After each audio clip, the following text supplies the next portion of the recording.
Hello, everyone. I'm Major Garrett in Washington. Tonight on America Decides, yes, it's 100 days, but let's talk about something I know and you probably have long suspected.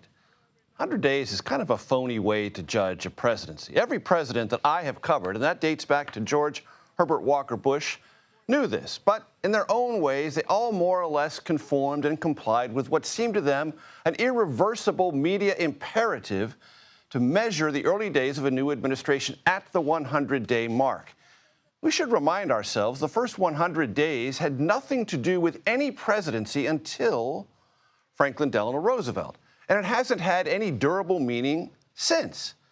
FDR, when his presidency began in 1933, had a first 100 days for the history books. He called Congress back to emergency session and saved the nation's banking system, created the largest welfare program to feed the poor, of which there were many because unemployment in our country exceeded 25%. FDR also stabilized the nation's farm economy and employed millions through the Civilian Conservation Corps.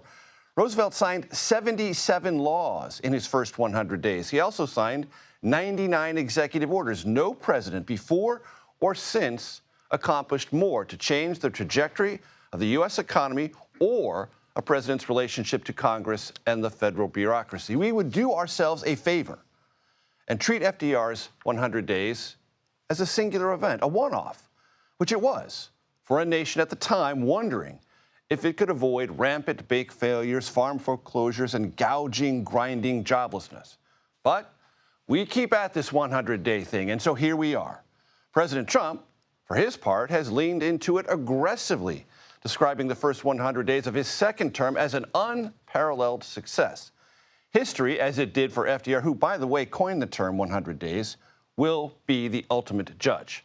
Here are some of President Trump's 100-day numbers. 143, that's the number of executive orders signed, 37 of those in his first week. 5, that's the number of bills signed into law, including the Lake and Riley Act, named for the 22-year-old Georgia college student killed by an undocumented immigrant from Venezuela. The law mandates the detention without bail of certain non-citizens arrested or charged with certain crimes. 200. That is the number of lawsuits filed against the Trump administration on everything from deportation flights to federal worker cuts and so much more. And 45. That's a percentage, and that is the percentage of Americans who currently approve of the president's job.